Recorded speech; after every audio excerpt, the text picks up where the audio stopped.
வணக்கம் news matrix நேயர்களே.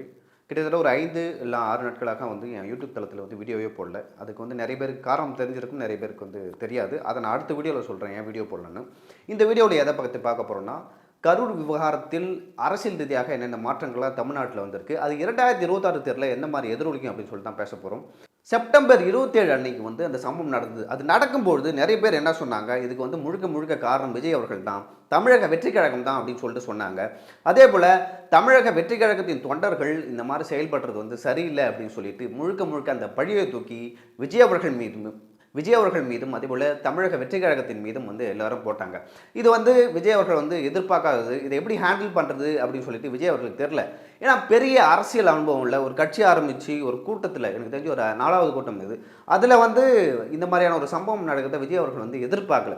அது ஒரு ஓரமாக வச்சுட்டு இன்னொரு ஓரம் நான் எதை பார்க்க போகிறேன்னா, அரசியல் ரீதியாக எந்த மாதிரியான ஒரு தாக்கத்தை இது தமிழ்நாட்டில் ஏற்படுத்தியிருக்கு.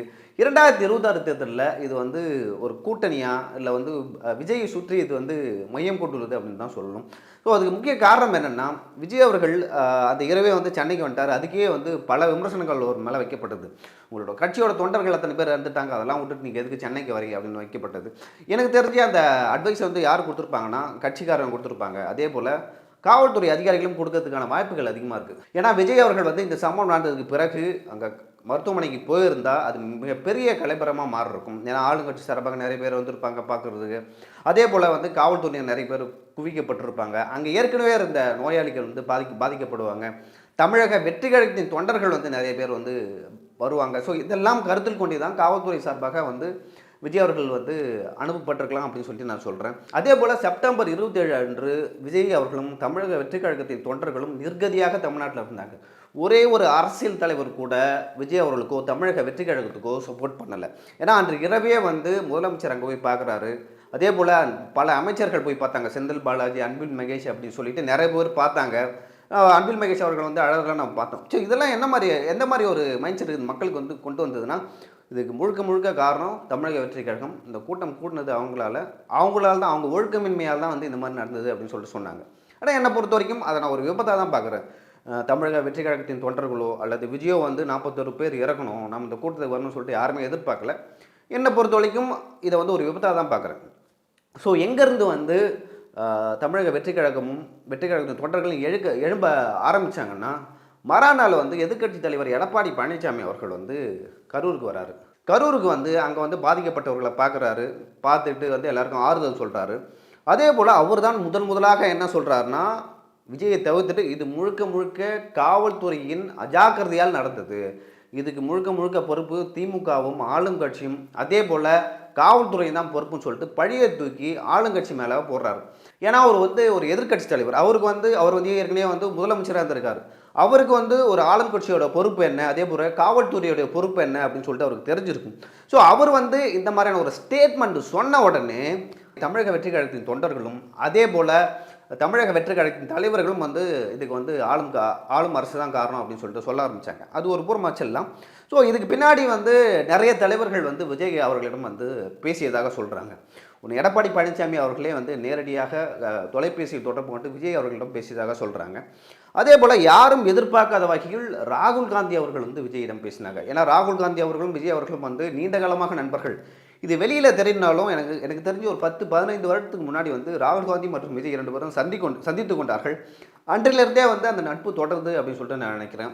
இந்த சம்பவம் நிகழ்ந்த உடனே ராகுல் காந்தி அவர்கள் திமுக தலைவர் ஸ்டாலின் அவர்களையும் அதே போல் விஜய் அவர்களையும் தொடர்பு கொண்டு பேசினார். ஸோ நிறைய பேர் என்ன சொல்கிறாங்க, ஏற்கனவே ஒரு விஷயம் பேசப்பட்டது. என்னென்னா, திமுக கூட்டணியிலிருந்து காங்கிரஸ் பிரிஞ்சு தமிழக வெற்றி கழகத்தோட கூட்டணி வைக்கும் அப்படின்னு சொல்லிட்டு நிறைய பேர் பேசியிருந்தாங்க.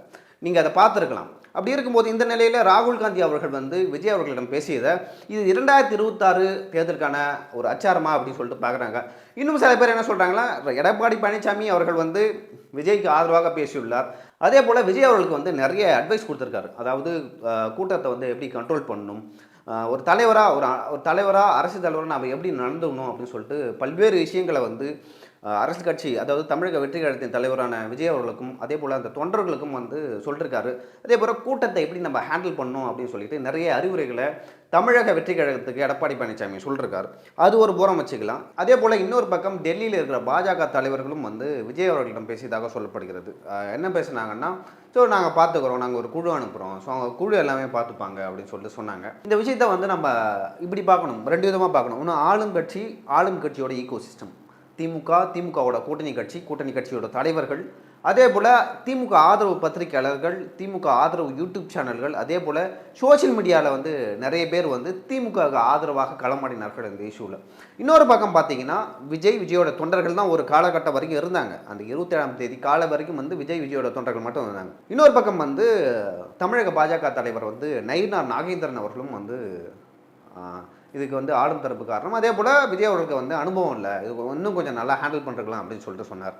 இன்னொரு பக்கம் வந்து நீங்கள் பார்த்தீங்கன்னா டெல்லியிலேருந்து காங்கிரஸ் தலைவர் ராகுல் காந்தி அவர்களும் வந்து விஜய் அவர்களிடம் பேசியிருக்கார். அதே போல் சீமான் அவர்களும் வந்து அந்த இஷ்யூ நடந்த முதல் நாள் அன்று வேறு மாதிரி வந்து ஒரு பேட்டி கொடுத்துருக்காரு.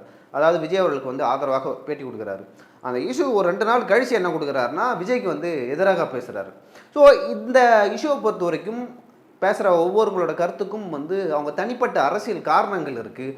அதே போல் 2026 தேர்தல் அந்த மனசில் வச்சுக்கிட்டு தான் வந்து இங்கே இருக்கிற அரசியல் கட்சி தலைவர்கள் எல்லாமே பேசுகிறாங்க. குறிப்பிட்டு சொல்லணும்னா அதிமுக தலைவர்கள் பல பேர், அதே போல் பாஜக தலைவர்கள் பல பேர், அதே போல் பாரிவேந்தர் ஐஜேகே, அதே போல் இன்னும் பல தலைவர்கள் வந்து அப்படி தான் பேசுகிறாங்க. ஸோ இதுக்கும் 2026 சட்டமன்ற தேர்தலுக்கும் என்ன சம்மந்தம் அப்படின்னு சொல்லிட்டு நீங்கள் கேட்கலாம். இது வரைக்கும் வந்து நான் வந்து கூட்டணியை வைக்க மாட்டேன் அப்படின்னு சொல்லிட்டு தேர்தல் பிரச்சாரங்களையும் சரி மாநாட்டுகளையும் சரி விஜய் தொடர்ந்து கூறிக்கொண்டு வந்தார். ஆனால் இப்போ நடக்கிற இந்த சுச்சுவேஷன்லாம் பார்த்தீங்கன்னா அந்த மாதிரியான விஷயங்கள் வந்து நடக்கவே நடக்காது. ஏன்னா ஒரு புறம் வந்து திமுகவில் அங்கமாக்கும் முக்கிய தேசிய கட்சியான காங்கிரஸ் வந்து நேரடியாக அந்த தலைவரே வந்து நேரடியாக வந்து விஜய் அவர்களுக்கு வந்து கால் பண்ணி பேசியிருக்காரு, ஆறுதல் சொல்லியிருக்காரு. ஸோ நீங்கள் வந்து பயப்படாதீங்க, எல்லாம் சரியாயிடும் அந்த மாதிரியான ஒரு விஷயத்தை சொல்லியிருக்காங்க. அதுக்கப்புறம் தான் வந்து திமுக சைட்லேயும் வந்து கொஞ்சம் அப்படியே சாஃப்ட் கார்னர் வந்தது இந்த இஷ்யூவில். இன்னொரு பக்கம் நீங்கள் பார்த்தீங்கன்னா பாஜக தலைவர் தேசிய தலைவர்கள்லாம் விஜய்கிட்ட பேசுகிறாங்க. தமிழக பாஜக தலைவர்கள் பல பேர் பேசுகிறாங்க. இங்கே வந்து எம்பி குழு உட்பட வந்து ஆளும் கட்சிக்கு எதிராகவும் விஜய்க்கு ஆதரவாகவும் அந்த மாதிரி தான் வந்து பேட்டியெல்லாம் கொடுத்தாங்க. சமூக வலைதளங்களையும் வந்து அந்த மாதிரி தான் வந்துச்சு. அப்புறம் வந்து நாம் தமிழர் கட்சியின் தலைவர் அவர்கள் சீமான் அவர்கள் வந்து முதல் நாள் வந்து ஒரு மாதிரி பேசினார், அதுக்கப்புறம் ஒரு மாதிரி பேசினார். அதே போல் கரூர் மாவட்ட செயலாளர் எம்ஆர் விஜயபாஸ்கர் அவர்களும் வந்து இதில் ஸ்கோர் பண்ணியிருக்காரு அப்படின்னு சொல்லிட்டு சொல்லலாம். ஏன்னா தொடர்ந்து வந்து அவர் என்ன சொன்னார்னா, எங்களுக்கு மட்டும் கூட்டம் வந்து இங்கே வேலுசாமி அவர்கள் தரீங்க, ஆளும் கட்சிக்கு ஏன் வந்து ரவுண்டானில் தரீங்களே அப்படின்னு சொல்லிட்டு ஒரு கேள்வி கேட்டிருக்காரு. அதுவும் நியாயமான கேள்வி. இப்போ கரூரை பொறுத்த வரைக்கும் எப்பொழுதுமே வந்து எம்ஆர் விஜயபாஸ்கர் அவர்கள் தான். ஸோ இந்த தேர்தலில் மனதில் வைத்து, ஏன்னா கடைசி தேர்தலில் செந்தில் பாலாஜியோட வந்து தோல்வியை தழுவினார். அதுவும் குறைந்த வாக்குகள் வித்தியாசத்தில் ஒரு 11 இல்லை 12,000 வாக்குகள் தான். இதில் வந்து நம்ம விடக்கூடாதுன்னு சொல்லிட்டு எனக்கு தெரிஞ்சு இந்த இஷ்யூ வந்து கெட்டிமாக பிடிச்சிக்கிட்டாரு அப்படின்னு தான் சொல்லுவோம் எம்ஆர் விஜயபாஸ்கர். ஸோ இன்னொரு பக்கம் வந்து பாஜக தலைவர்களும் வந்து இந்த மாதிரி பேசிகிட்டு இருக்காங்க. என்னதான் வந்து பாஜக தலைவர்களை வந்து விஜய் அவர்கள் விமர்சனம் செய்தாலும் பாஜக தலைவர்கள் வந்து வழியே வந்து விஜய் அவர்களுக்கு வந்து ஆதரவு கொடுக்குறாங்க. அதே போல் அந்த எம்பி குழு வந்து அனுப்பிச்சிருக்கவே தேவையில்லை. தன்னை விமர்சனம் செய்கிற ஒருவருக்கு வந்து நாங்கள் ஏன் எம்பி குழு அனுப்பணும் அப்படின்னு சொல்லிட்டு அவங்க யோசிச்சிருக்கலாம். ஆனால் அதெல்லாம் ஒரு புறமாக வச்சுக்கிட்டு 2026 தேர்தலில் என்ன வேணால் நடக்கலாம், நம்ம விஜய்க்கு இப்போ வந்து ஆதரவாக இருக்கலாம்னு சொல்லிட்டு பாஜக தலைவர்கள் அங்கே வந்து ஒரு எம்பி குழுவை அனுப்பிச்சுட்ருக்காங்க. அதே போல் இதுலேருந்து வந்து எடப்பாடி பழனிசாமி கொஞ்சம் எப்படி சொல்கிறது, தாவைக்கா தொண்டர்களாலே வந்து கொஞ்சம் கவனிக்கப்படுகிறார். அவங்க வந்து ஒரு இடத்துல கட் அவுட்டர்லாம் வச்சாங்க எடப்பாடி பழனிசாமிக்கு, விஜய் அவர்களோட ஃபோட்டோவும் எடப்பாடி பழனிசாமி அவர்களோட ஃபோட்டோவும் இருக்கிற மாதிரி. ஸோ ஒட்டு மொத்தமாக வந்து இந்த இஷ்யூ வந்து எடுத்து பார்த்தீங்கன்னா இதில் யார் வந்து மிக பயங்கரமாக ஸ்கோர் பண்ணாங்கன்னா எதிர்க்கட்சி தலைவர் எடப்பாடி பழனிசாமி தான் சொல்லணும். ஏன்னா அவர் கொடுத்த அந்த ஸ்டேட்மெண்ட்டால் தான் தமிழக வெற்றி கழகம் வந்து இப்போ கொஞ்சம் ஓரளவு வந்து எப்படி சொல்கிறது, சோஷியல் மீடியாலும் சரி விவாதங்கள்லையும் வந்து கொஞ்சம் தைரியமாக பேசுகிறாங்க. அதற்கு முன்பு வந்து அவங்களுக்கு என்ன பண்ணுறதுனே தெரியல. யாராவது ஒரு தலைவர்கள் எங்களுக்கு ஆதரவாக பேச மாட்டாங்களா அப்படின்னு சொல்லிட்டு தமிழக வெற்றி கழகத்தின் தலைவரும் தொண்டர்களும் இயங்கி கிடந்தாங்க. அந்த நேரத்தில் தான் வந்து எடப்பாடி பழனிசாமி கையை கொடுத்தாரு. ஸோ அது வந்து தமிழக வெற்றி கழகத்தின் தொண்டர்கள் மத்தியில் ஒரு மாதிரியான ஒரு சாஃப்ட் கார்னர் எடப்பாடி பழனிசாமி அவர்கள் மேலே வந்துருச்சு. அதே போல் இதில் இன்னொரு விஷயமும் பார்க்கணும். எடப்பாடி பழனிசாமி இன்னும் விஜய் அவர்களுடன் அந்த கூட்டணி சம்பந்தமாகவும் தேர்தல் சம்பந்தமாகவும் பேசிகிட்டு இருக்காரு. ஏன்னா இந்த இஷ்யூக்கே வந்து டக்குன்னு இப்படி பேசினவர் இதுக்கு முன்னாடி வந்து பேசிகிட்டு இருக்கிறதுலாம் உண்மை தான் அப்படின்னு சொல்லிட்டு நம்மளுக்கு உறுதியாகுது. ஸோ பொறுத்திருந்து பார்க்கலாம். விஜய் அவர்கள் வந்து இவ்வளோ நாளாக வந்து நான் கூட்டணி இல்லை அப்படின்னு சொல்லிட்டு சொன்னார். விஜய் அவர்கள் வந்து 2026 கூட்டணி அமைக்க போகுது உறுதி. ஏன்னா அது புதுசாக ஒரு கட்சி ஆரம்பித்த தலைவர் வந்து உடனடியாக சொல்ல மாட்டார். நீங்கள் கூட்டணியாக வைக்க போகிறீங்கன்னா அப்புறம் எதுக்கு புது கட்சி அந்த மாதிரி வந்து சில பேர் கேட்பாங்க. ஸோ அதனால் நம்ம பொறுமையாக முடிவெடுக்கலாம் அப்படின்னு சொல்லிட்டு விஜய் அவர்கள் இருக்கலாம். 2026 பொறுத்த வரைக்கும் வந்து விஜய் வந்து யாருடன் கூட்டணி வைக்க போகிறாருன்னு ஒரு கேள்வி இருக்குது. காங்கிரஸோடையா, இல்லை காங்கிரஸ், தமிழக வெற்றி கழகம், விடுதலை சிறுத்தைகளா, இல்லை அதிமுக மற்றும் தமிழக வெற்றி கழகம் மற்ற கட்சிகளா, இல்லை அதிமுக நாம் தமிழர் கட்சி அல்லது தமிழக வெற்றி கழகமா, இல்லை தேசிய ஜனநாயக கூட்டணி பாஜக அதிமுக தமிழக வெற்றி கழகமா அப்படின்னு சொல்லிட்டு பொறுத்து வந்து தான் பார்க்கணும். இதில் வந்து முடிவை எடுக்க போகிறது தமிழக வெற்றி கழகத்தின் தலைவர் விஜய் அவர்கள் தான். பொறுத்து வந்து பார்க்கலாம் எந்த மாதிரி ஒரு முடிவை எடுக்க போகிறாருன்னு. ரொம்ப நன்றி.